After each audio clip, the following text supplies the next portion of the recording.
Hey, thanks for coming to the lounge, guys. I'm Amy Nicholson. I'm the film critic for the LA Times. It is cool to see so many people here to talk about probably one of the most unusual films we've got at this year's film festival, the movie where Juliette Lewis becomes a chair. I cannot wait to talk to our cast and crew, so I'll just bring them out. All right, we have our writer and director, Amanda Kramer.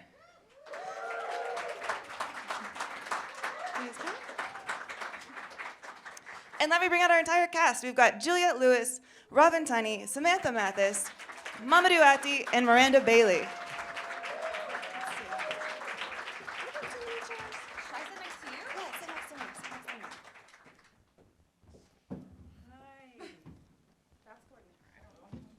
I think this is also maybe the best dressed cast of the festival I've seen so far. Wow. We take that very seriously. Well, Amanda, let me start with you. Can I just ask, are you all journalists? No, okay, you're people. Okay. Hey. No, Wait, journalists are you offended aren't by that? people. Whoa, I just watch thought your this was mouth. I was excited. I was like, is this a room of journalists? But it isn't. It isn't. It's people. Hi, everyone. Well, so Amanda, I really want to know, you wrote a movie about a woman who becomes a chair, and I do have a million questions about how this project came to exist, but the one I want to start with is, what was the very first scene that you sat down to write, and why? Oh, it's so boring. I start from the beginning. You started with... The very, very first line of the movie. Is that a Really? good place to start?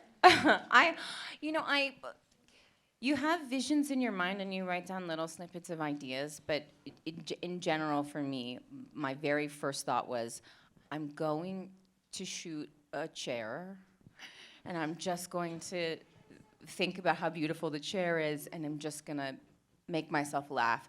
One of the things that's so important when I write is I have to amuse myself. If I'm not amused, then why would these brilliant people be amused?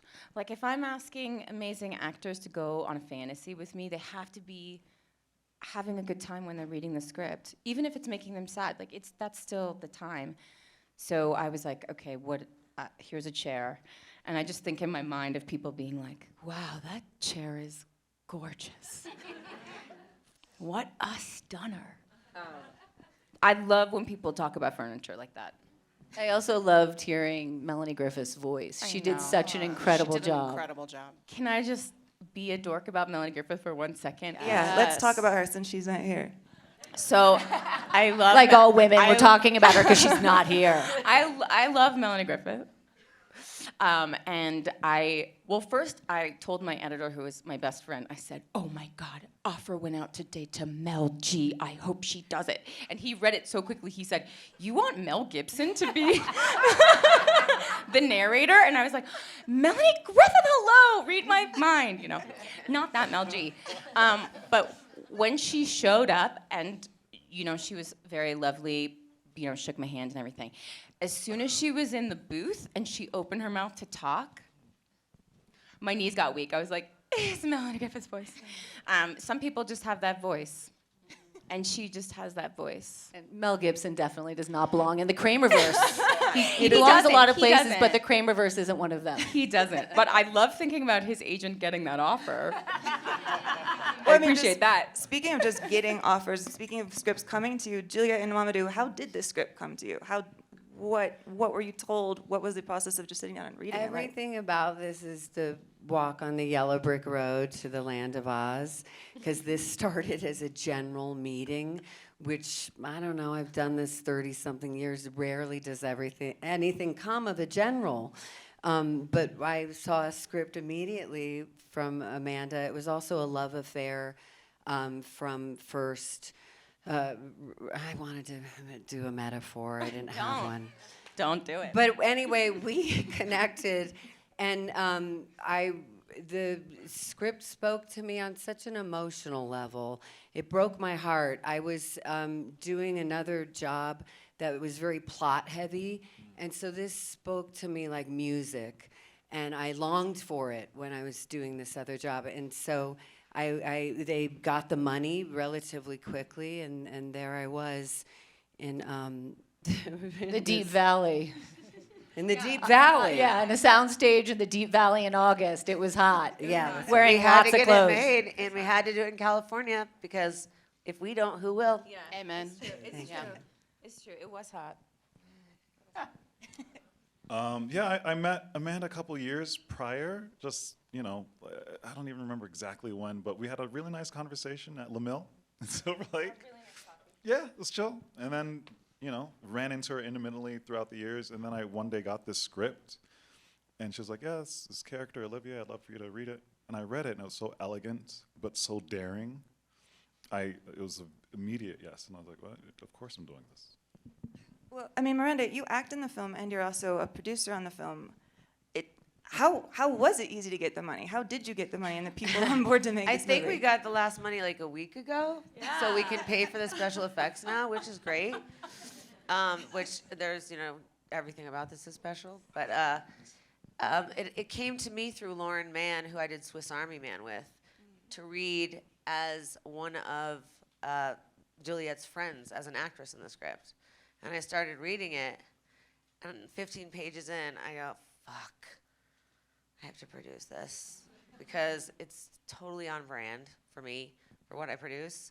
And this is Juliette Lewis's Daniel Radcliffe moment, for Swiss Army Man. So I called Lauren right away and told her, well, yes, the acting, obviously, whatever, who cares, role. I really did like the Lisa role. And Yeah, when we Miranda worked together. called me about the movie, she was like, the role is the role I wanted to play. It's amazing. You're going to love it. So, so that's kind of what happened, and I just basically called and said, I'll put in as much as we can to get it rolling, to make sure we can at least get it in the can before Juliette has to go do her other job, because you have enough of that? And they're like, no, we don't have anything. And I was like, well, then let's just sell that. Here's a According to credit card. furniture? Sell the chairs. We didn't sell any chairs. Oh, do we have our chair necklaces on? No. You have necklaces with chairs on them? Yes. This is I don't. Neither do came I. at It's the not my after job to party hand them out. From our Not my lovely producers, Sarah and Jake, and Natalie, who also made the movie, and she was very much a producer as well as she was making this. So, yeah. Samantha and Robin, what is an Amanda Kramer set Sarah's like? here. Oh, and Jake's here, Hi. One of the best producers in the world, Sarah Yeah. Winchell. She really Yeah. is. and Natalie. Somewhere. Natalie, I obviously. think And she's Jake's running. here too. Also one of the best producers in the world. Hello. An Amanda Kramer Yeah, set. what is an Amanda Kramer set like? Dreamy. Just so dreamy. I mean, so gentle and inclusive. And I felt so safe and so held by her. She has such a clear vision. Yeah, it all comes from the top, and and- everybody in every department. The costumer. This movie was made with pure love, no money Absolutely. and pure love. Every production designer, the camera department, everybody was there because they loved movies and they believed in Amanda, and they went to the Deep Valley, and now they're all here in Sundance, and they followed her here, and we would follow her anywhere. I mean, the script has such a definite tone. I was wondering, especially for the two of you, was there room to improvise on set? I'm thinking of the scene where you guys are in a furniture showroom and just ripping the We chairs didn't need to death. improvise. It was all on the page. I mean, Amanda really just wrote something for the two of us. I think that was so funny, and it was if just you all had there. a question and you sent Amanda an email, I would apologize for asking. I'm like, I realize this movie is not about Irene, but, and you would get this thoughtful paragraph back that looked like it had been edited 3 times. And I've been doing this for longer than I care to say. And generally people, you're bothering them. They're in they have other things to take care of. But you got these beautiful, thoughtful answers, and I felt so loved and seen. And I said to Juliette one day, it feels like corporate filmmaking and TV sometimes makes you want to feel like what you do isn't special. And Amanda made us feel special. And it was just like falling in love with what you do again. I'm gonna cry. Yes, I hate improvising. I hate it. I'm like, I'm like classically trained to write, so I'm like, we have to read what's on the page. But when we were doing the shopping montage in the beginning, that in the script was wordless. It was just going to be music, and it was going to be like a musical montage. When the three of them began doing spinning the her in the shit, I was like to the sound person, because they were mic just generally, I was like, oh, we're rolling sound. I used, There it's was the, some riffing. There was a it's little the bit. only improvising I've ever used in a movie, which is a testament to the three of them. No, they really moved around the room well, right? And everything, they went to the chair. I had to bite my tongue laughing with the head thing on. I was like, I don't, this is hilarious. First of all, if your gaffer is laughing, you keep it. Yeah. Because your gaffer is usually just staring into space. If he is like, oh, this is, and you're like, oh, okay, yeah. Gaffer's laughing, like, we're keeping it. And it was so funny, and it made me feel like they understood the characters, all three of them, so well that they could improvise in the characters, which made it worth leaving in the film. I mean, this movie could not just star any chair. So I'm curious, Juliet, is this the chair you were picturing when you first read the script? No.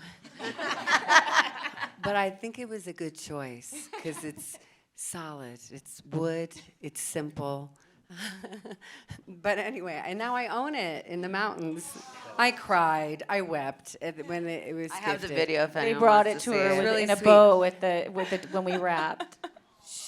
But I do want to say one of the most challenging things about this was not doing anything while these two, my co-stars, anybody was emoting and doing their thing. It was so incredible. To not do anything was really wild. Yeah, I really wanted to hear more about that. Like the idea of having to lay still while people are just like talking either like super emotionally, like you're seeing with Betty Buckley around you. Like, are you trying not to laugh? Betty Oh, Buckley. Goddess. She's extraordinary. in the good. movie. so good. So her scene with you is just amazing. Tell me about how long you're lying there. Tell me about what's going through your I head. Tell me leaned a everything. lot on Amanda. It was totally a game of surrender and trust, and we would find a configuration that we both thought was artful and awkward. The awkward, the better. And then I would hold it, and then maybe get chiropractic later. You know, at the end of the job, I do that anyway. Well, that's the thing, right? Is it's like, you know, I'm in awe of these actors, and I'm always nervously trying. I want to please them, and we would have a day where I knew that Juliet was going to be splayed. I don't know what the right word is. I knew that she was going to be just, you know, she had to have her body in a. And I would say to everybody, okay, do we have our pillows? We have everything. And Juliet would be like, you can hide one, but I don't want to lose the effect of the awkwardness. And just Was that an impersonation of Juliet? A little. Yeah, I was like, It's pretty good. I was just kind of like, one she'd thing be like, is this one good? And I'd be like, yes, can you hold that for One thing I lot? noticed last night, being able to see it on a big screen and not on my computer, and like with this music with sound, and not just like your computer sound, which is obviously one, it fucking plays, and I love that. But two, it felt that when Juliet, in all of the scenes when she was, you know, soulless, was a piece of the furniture, whether she was a shoe, you know, on part of this, you know, spot where the shoe was, you know, she felt like a piece of the bathroom, a bathtub.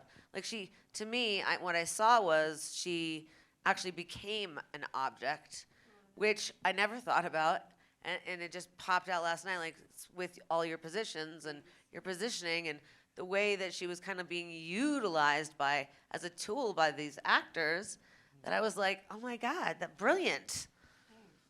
I mean, there's a montage I really like in the middle of the film that's what with you, Mamadou, where you're like in some poses with the chair, and then in some poses with Juliet in exactly the pose that the chair was in.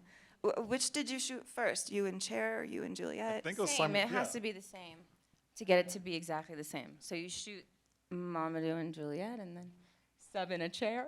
That's right. Well, tell me more about acting against a chair. Tell me about dancing with a chair. Oh, my favorite. No. Yeah. I'm sorry. I don't have anything salacious to like share. It just felt like. You licked the chair. There's something salacious. Well, I didn't know it was latrine originally until last night. But The latrine part is taken out. yeah, it was good to know before. But Wait, I'm sorry, the chair used to be a latrine? I don't want to talk It's about a it. French. It's a French chair that you take the top off and you put a Brutal. different piece in.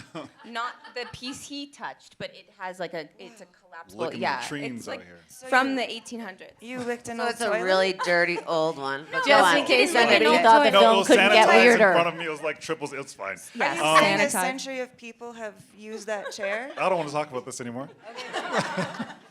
No, it was cool. Honestly, it really does come down to the script, you know. And I actually hear your point about improvising. I mean, sometimes you're like, I gotta do something with this. But when a script is it's economical and is elegant and is so beautifully written, you don't want to do anything more with that. And then also when the character motivation or like his longing is so clear and this is the object of his desire. That's it. And one of the great choices that Amanda made at the top before anything was picking the great choreographer, who, you know, and you can talk about her name, but there's a sense of safety with actors who don't dance naturally to have a choreographer there and professional, like when you're just there with the chair and filming, and I was able to like watch it, and Amanda was able to like walk with it, but she had already worked very specifically with this choreographer, and that choreographer knew exactly what she wanted her to give them to do, and they trusted it. Yeah, what were the words? What was the kind of direction you gave the choreographer? I mean, Sigrid Lauren is an incredible choreographer, and she is well known for some very like intense dance, like dance that is, you know, at 11 and just like, you know, for dancers, for people who spend their whole lives dancing. But she is a movement a specialist too, and so she understands that you meet the actor where they're at, and if they can, you know, like Clifton could tap, and he was like, I know how to tap. She's like, oh, well, then we're tapping, you know. And I was like, oh my God, we're gonna tap, yay! Like, I would like to make a movie where everyone is tapping the entire time. Who will pay for that? Any of you people? Any of you journalists? Well, any of you? But she's just one of those, you know, respectful, as good choreographers are. It's about your body, and you want to be very respectful of what a person can do. And we have a dance troupe, and they're the ones that are taking on the, you know, the majority of the intense dance. And then we are asking our, you know, our leads to meet where they are and what they want to try. And Juliet wanted to try like this beautiful balletic number, which I think is so touching and affecting, and we did that. So, you know, for me, if you could have a choreographer on every movie, just to help actors know where to stand and be in their space, like as a resource even, I would love that. But generally, I think having dance in film is where we're going. We should be meshing all art forms into film, I Because think. dance is a dying art. Like, you know, she's a choreographer because she loves it and she has to do it. It's very difficult to make a living doing it. It's a life that you do because you love. And people in the 70s used to pay to go and see modern dance. We're losing that. You know, you saw the Dallas Cowboys cheerleaders thing. Those women do it for free because they just want to perform. Wait, they And- do it for free? Yeah, they basically Does don't get anyone paid. have their number? No, My but birthday's I coming just up. think that it's like another thing, like it's an art form that we need to honor and embrace and support because nobody is. Yeah, we're gonna open it up to audience questions in a minute, but before we do, I do want to talk a little bit more about like the emotions and the themes in here. Like Juliet, what does this character mean to you? Like, what is she saying? I feel like it was someone who longs to be seen, but also, I said it earlier, to disappear is her ultimate to fully become alive and to lose oneself, which I understand this quest. And so to ultimately get lost is to be found. And those themes resonated so deep. I found it to be really spiritual uh, in what I was seeking, but also the challenge of the stillness and how to, well, because so much life is going on around her, I really had to get out of my own way in that stillness. And again, trust, because as an actor, you want to emote, you want to do sometimes, but this was a different path. Something I never tried before. And then, of course, it's bookended with those two scenes. Yeah, it's really interesting. The writing around it, which I think is amazing, with your scene in particular in the bathtub, and when your mother, everything they said that you were feeling, and then there'd be this shot of you not, but I believed what they were saying. I'm like, oh yeah, that is what she's trying to say. Sit, two women sit still, not talking. That's do it. You're so profound, and you felt like that her as an object was actually, that they were understanding that, even though it's really they were just projecting. And I love the concept of being projected upon. I sort of let go a long time ago. What others think about me is none of my business, but I'll allow it as long as it's not too harmful. But it is, everyone's right in their own point of view. And I have to say, like, I thought some of the most, like, moving scenes for me as a person who loves stories about female friendship were with Samantha and Robin, where at first at the beginning I was like, these guys don't care about her at all. But towards the end I'm like, they're still showing up and sitting with her, even when she's not able to project anything back. And I'd love to hear about that part of the movie, about shooting that part of the movie. They're not whole without her, right? Yeah. Like, yeah. Yeah, I mean, they do ultimately show up for her. That's right. They do love her in their own sort of self-involved, catty way. and the move to France, is just like, we can't have that. She can't go to France forever, right? Like, and I love it. They're always we. So they lose their third, right? So then who are they?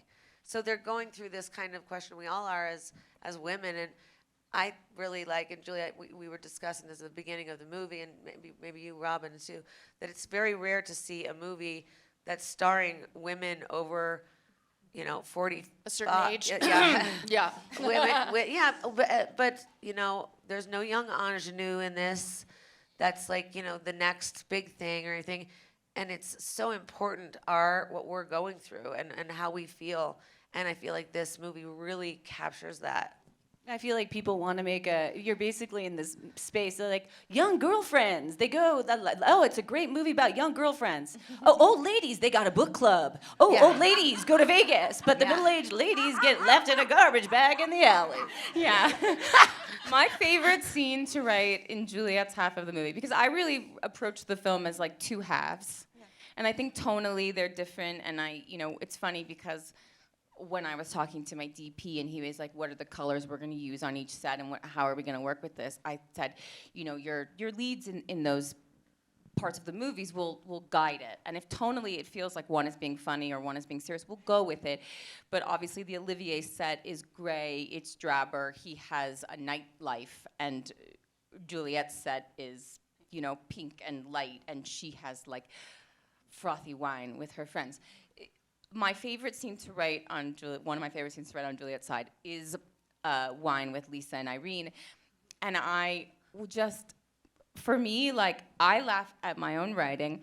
I practice it in the mirror. I do it, right? Because I'm like, if you're going to ask an actor to do it, you would better say it out loud first and make sure you're not humiliating them and you're not humiliating yourself.